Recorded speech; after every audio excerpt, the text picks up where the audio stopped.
This is a Motorcraft 4300D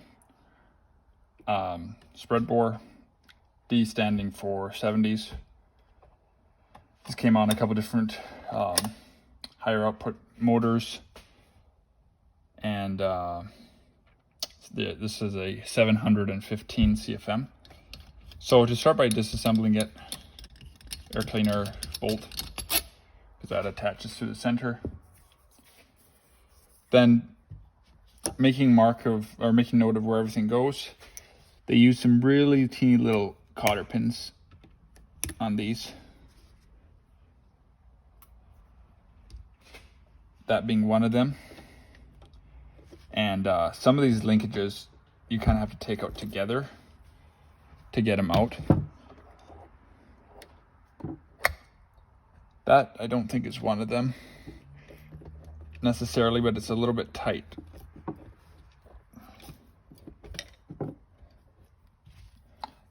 Sometimes I'll pop out the rivet here to pull it out. Each time I do this, I kind of got to remember how. I know I don't typically take that out. Anyways, one way you can do it is pop this loose. It's just that these flare tabs have, you know, like a limited life. They're not going to last forever. But anyways, I'll pull that out to just make it easier. And then that can come loose. This arm. And then that side should be good to go. Then this side. This choke arm only goes one way. Again, you got a cotter pin up top here. This one's, just keep track of whichever style you have. They're all a little different. And that allows, and then I think to get this guy out, you also need to pull out the bottom one.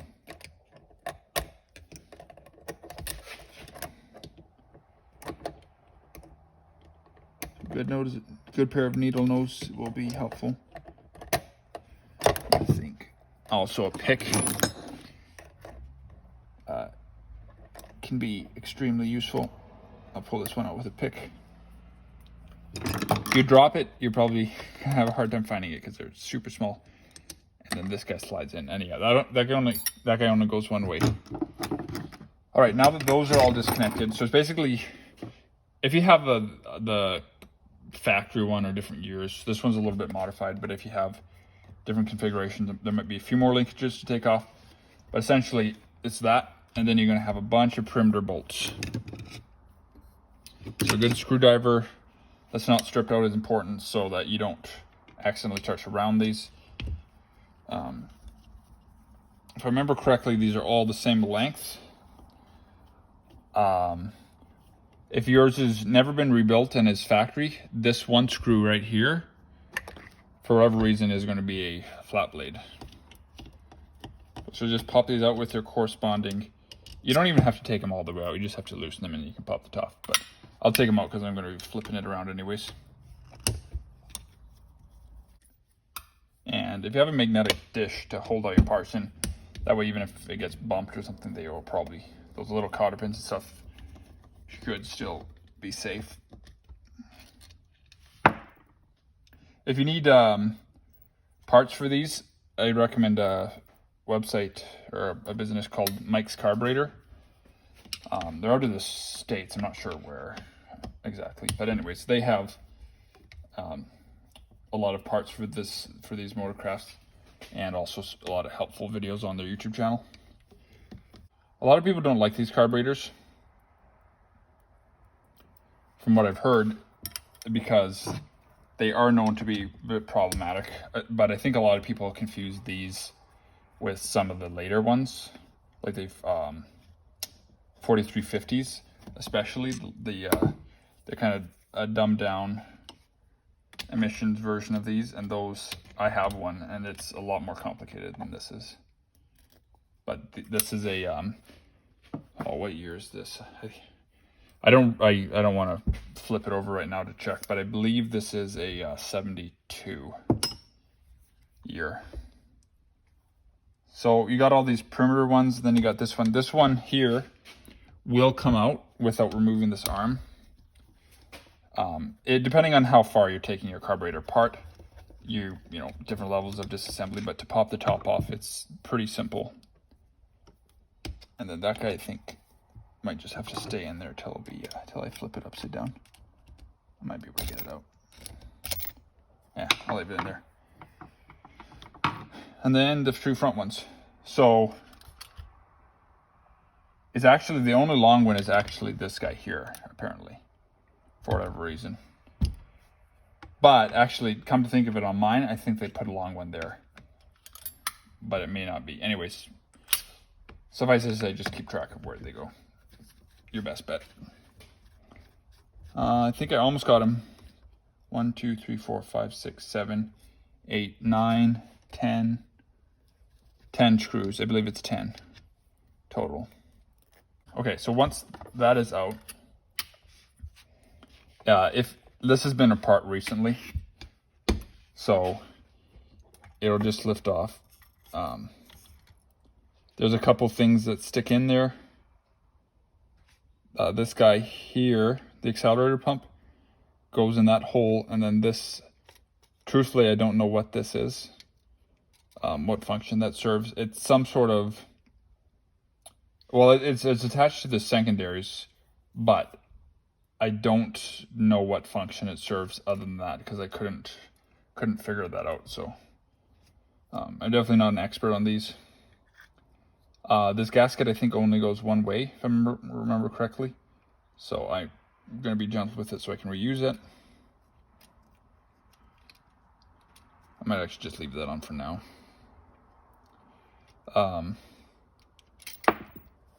There's my other screw. That's what the inside looks like. These carburetors are mechanical secondaries with an air door. So it's actually like basically, I mean, not a spitting image, but it's very, very similar to the Quadrajets and thermoquads. Got quite a bit of fuel in there, so I will clean that out. But yeah, basically the symptoms I was having is it started to have a bog off idle, even though previously it was running fine. So I'm gonna have to dig into this and see what's going on. I see a little bit of rust dust in here, but no actual like sludge or anything. But perhaps enough to have caused some sort of clog somewhere. So I'm going to take another look at this. But yeah, overall, it's a pretty simple. This guy here, this where the cylinder rides, I honestly don't know what the purpose of this is. Because to my recollection, I know there's a little bit of fuel in there, but I don't think there's even any passages in there. I think like, yeah, the only thing I think it is just a weight, essentially, to keep the doors, or to give a little bit of resistance to the doors. And there's also a spring on there. But, you know, I really don't know what the purpose of that is in this carburetor. I think on the 4150, there is a passage in there. Or, sorry, it's kind of late. My mind's a little fuzzy. The 4300, 4350. That's what I'm trying to say. Yeah, so just want to make sure that everything's free. Some check balls and all that kind of stuff. And I will just, I guess, go through the passages and check everything out and go from there. So for the piece here, this is referred to as the power valve. And basically all this top section part does, these are removable. They kind of knock over the edge here, sorry, right in here at the base, and that's what holds this brass piece and the whole assembly in. But this one, I've tried to get it out before. This one's really stuck in there. So I've kind of given up trying to get it out. Anyways, I'll show you what hole is acted upon here. So it's this hole here, and what happens, sorry, I want to focus this hole here.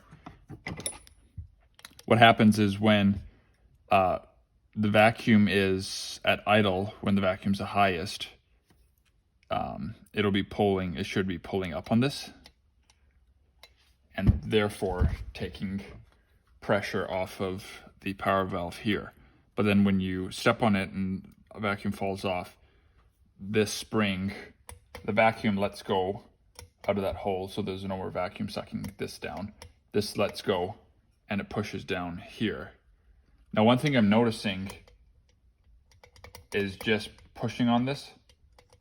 I think that I had to modify a spring to put in here because it was all rusted.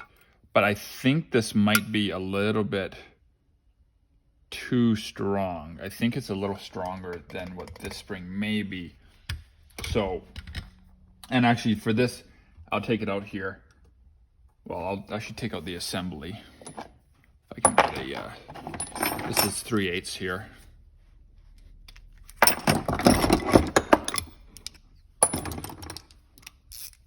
I'll remove the whole assembly here. 3/8 deep socket here.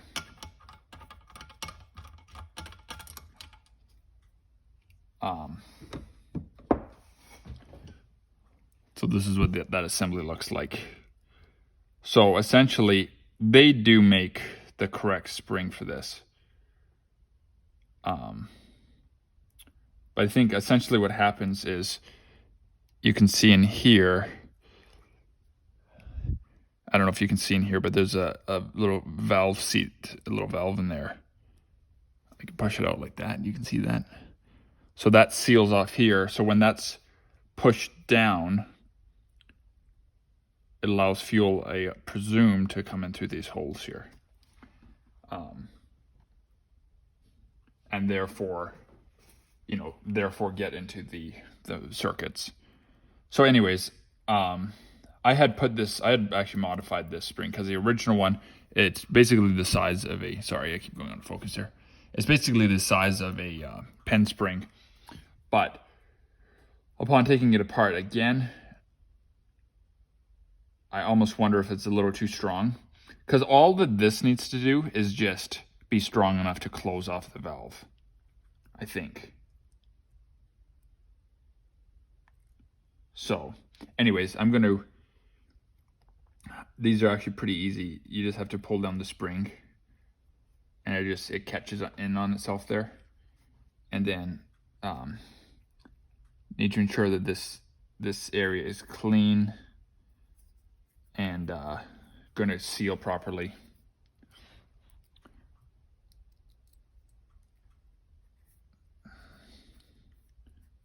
So, and I don't know if it has to be a complete science, like a perfect seal, but I think what may have been the problem is,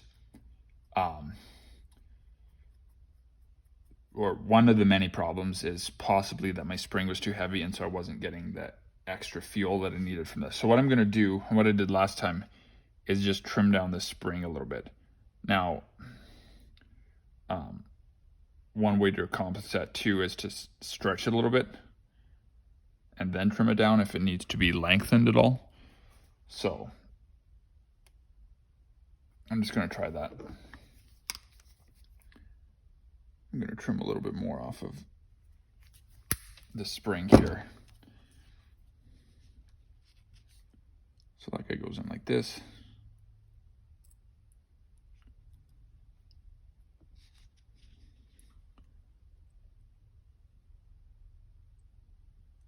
And actually I might put the flat side up.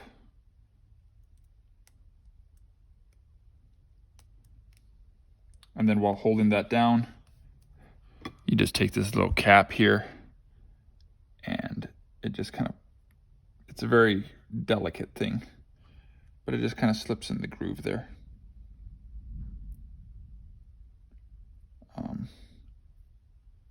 And it kind of clicks in there.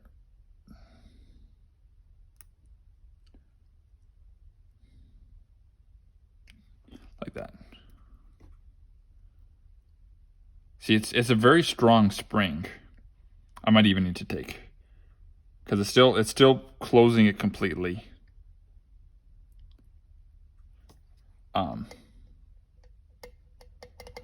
Now I don't know if there's any way to, I don't think you could visualize this in action, because, you know, when it's together, you can't see inside the carburetor unless you put like a little camera in there or something.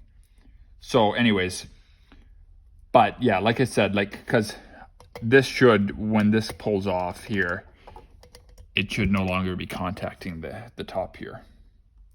So as long as this spring, so I think I might even take a little bit more off. So there's that. And then again, this guy, I don't know what the function serves other than just a bore for that weight to ride in. But anyways, like that, I've made sure that works, you know, that's clean in here in the past. And then I just, you know, trying to go through, make sure all of my passages are clean.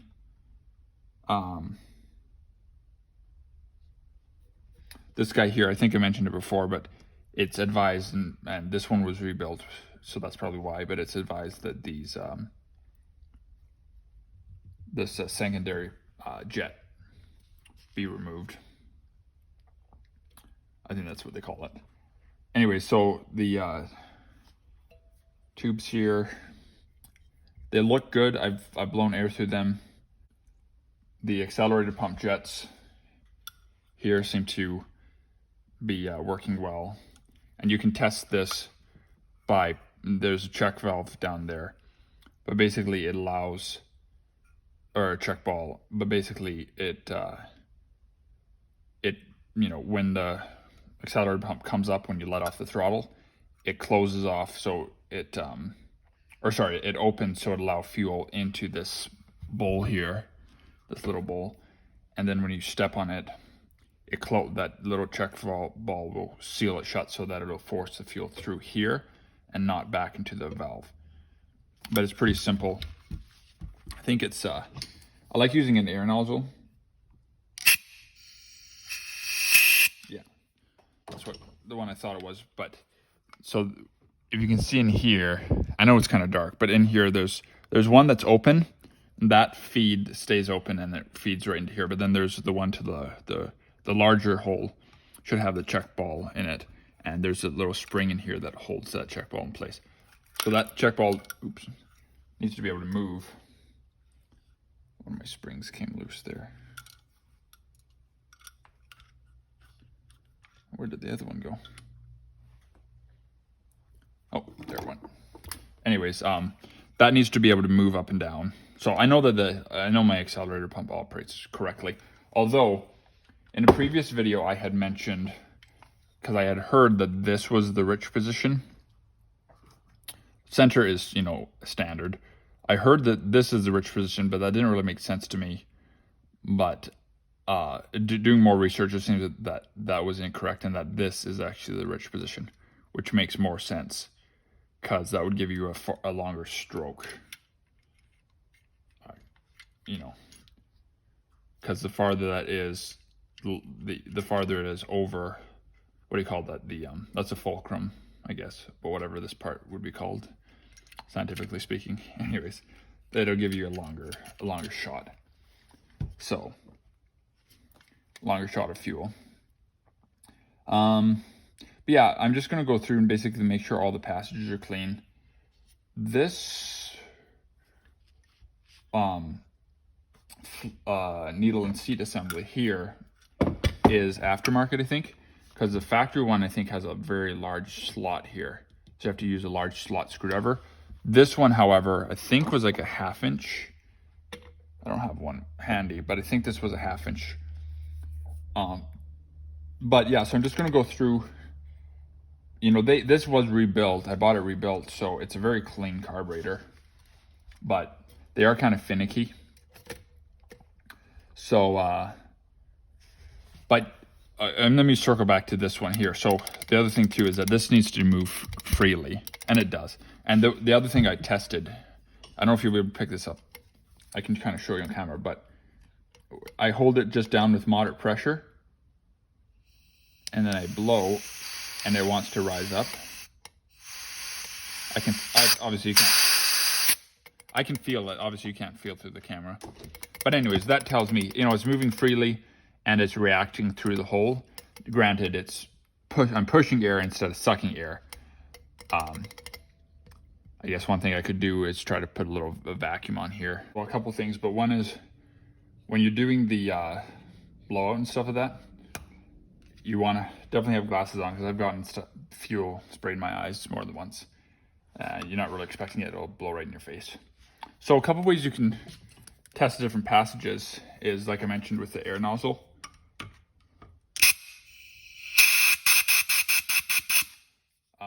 And obviously I can feel that. One other thing you can do is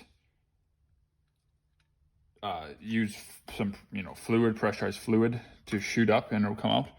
Or you can put a little drop in there, and then I might need a little bit more.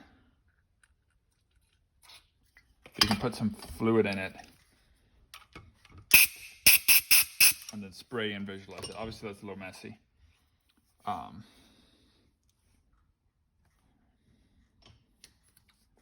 So that's a couple things there.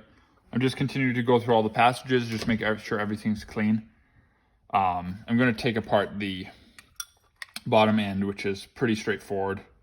I just want to inspect everything here. I'm not going to take apart the throttle blades because they should be fine. On my end play looks pretty good. I've sprayed around the base of the carburetor before, and it's with like carb cleaner and stuff. It's never changed the RPM, so I don't think I have any vacuum leaks. But I'm just going to continue to go through these passages and check everything out, make sure everything's flowing. There's a lot that I don't really understand about this carburetor, how it all functions, but those are kind of the basic things. And but yeah, you can basically just trace all the passages, from where they come in to where they go, make sure that they're clear. All the this is a very clean carburetor, but if yours is really gummy, obviously it's going to involve some deep cleaning and stuff. All right, so in the center there for the power jet, if you see down at the bottom, there's a brass plug or a tube there. Those transfer to both jets, or both sides where the jets go. And so then when this is engaged, it'll allow extra fuel to be sucked through those tubes, and then to get to the metering rods. Also, you'll notice on the back side of the right in here, at the back side of this well here, there's two holes, but all those is just underneath. There's some access points that they would have used to drill in these brass fittings there. So that's all those are, I think. This hole here, I'm going to turn that light off. This hole here is where where it gets fuel for the accelerator pump. It sucks in through this large one. Again, I mentioned that briefly, but so when this is coming up in the bore, it's going to create vacuum. It's going to lift that check ball. It's going to suck fuel in, and then when you go to accelerate, it's going to jam that check ball down, so fuel will not want to come back out here. Therefore, it will be forced through that smaller hole up to the accelerator nozzles. So then there's a few things in here. The center one here, I'm not sure exactly what that is for. There's a big one here. I know what that's for. I think it's just basically a block off. But that little guy, I'm not sure 100% what that one's for yet. But when in doubt, just obviously put it back the way it came. Okay, the base plate here is all the same screws, so they should be all interchangeable. I guess I can pop the jets out.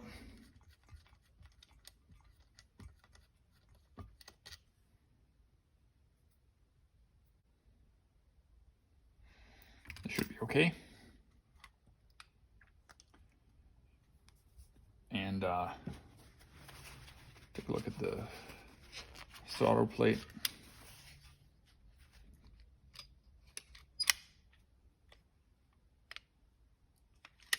I did a bunch of work on this previously.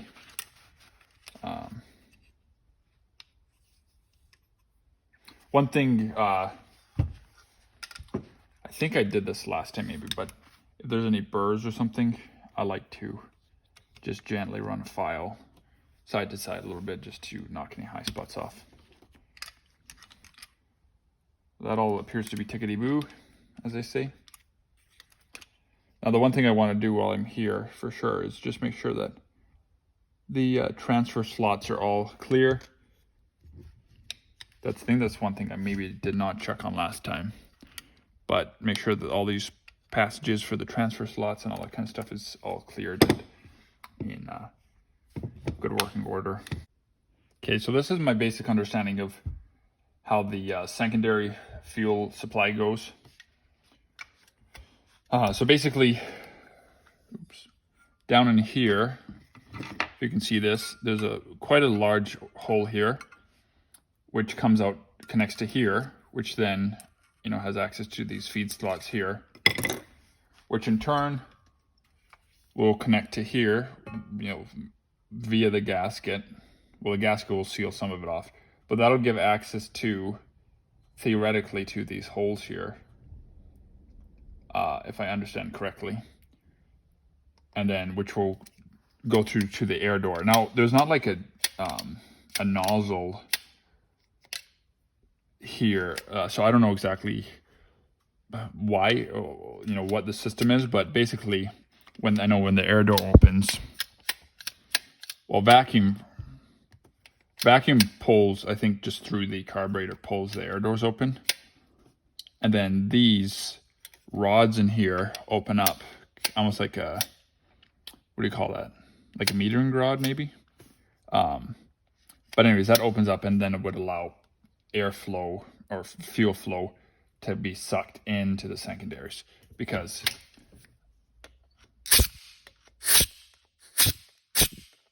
closed off, nothing getting through. And then when I open that, air passes through. Closed, no air or fuel.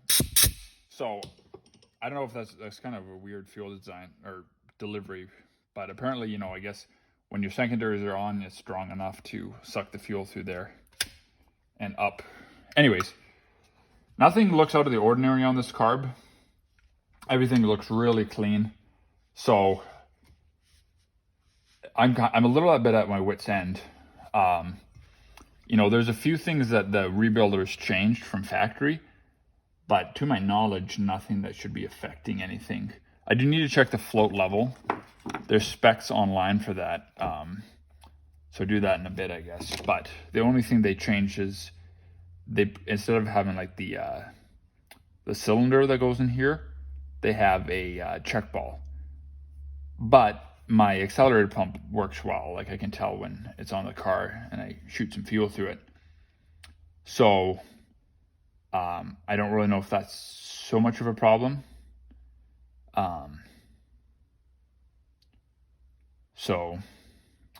And again, like the carburetor did work, like nothing's changed, to my knowledge. So we'll see. I'm going to put it all back together. The only thing that I've changed ever is I tried to adjust the float level a little bit. So I'll recheck that. It seems to be in good condition. It's not like it hadn't absorbed fuel or anything, to my knowledge. It may have felt pretty light when I took it out. So anyways, I'm going to button this back up. I forgot to capture the float adjustment before I put the lid back on. But basically, you're going to have it upside down. And depending on what adjustment, but you might have to tweak it. But the standard is you're going to measure from the gasket surface towards the back of the float, like the part that actually moves. So not towards the hinge, because the hinge is more or less a fixed. So if I understand it correctly, you kind of measure towards like the back, like the tail ends of the float, and you're going to measure from the bottom of the float to the gasket surface. And if it's upside down, it's going to look like the top of the float. And that should be 13/16 height. Anyway, so I tweaked mine a little bit too. I thought that when I took the carb off last night, I had plenty of fuel in my bowl. So I'm thinking, I didn't adjust it much, but I tweaked it down a little bit just to maybe try having a little less fuel in my bowl. Anyways, I don't know. We'll see, because I think that's the direction I went last time. And anyways, then you can kind of just plop it back down, watch that the air door weight goes in its bore and that this goes in its bore okay. And then it's just about putting everything back together, putting all the screws back in, and then getting the final pin. So again, I'm going to put this in the rich position.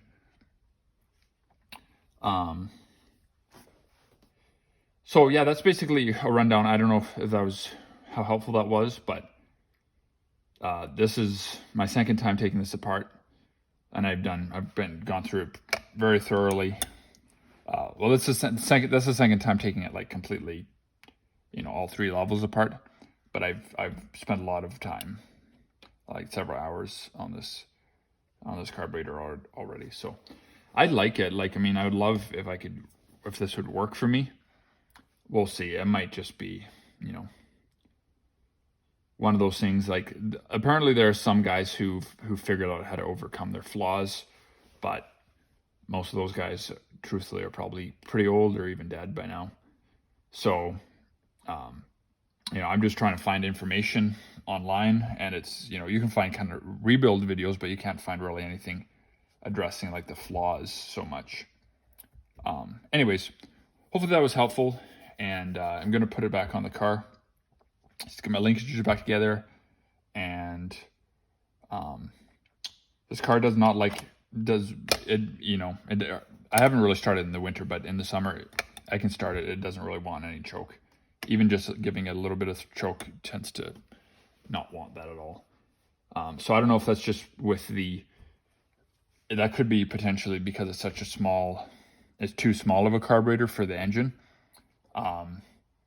I have it's a high compression. It's like 11.6 to 1 or something. It's over 11. Anyways, so it's a very high compression motor. It's a 460 with flat top pistons, and it's bored 40 thousandths over. So it's a pretty high compression motor. So I don't know. I'm not an expert, but my theory was that maybe, this, while it runs good with this carburetor, it's probably not reaching its full potential for power. Because this is, by some people's argument, even small for like a 429 to begin with. Anyways, especially considering that it's not a Holly and it's just with the design. But I don't know. You hear a lot of things, and sorting through the truth versus just people's opinions is difficult sometimes. But thanks for watching, and I will see you in the next one.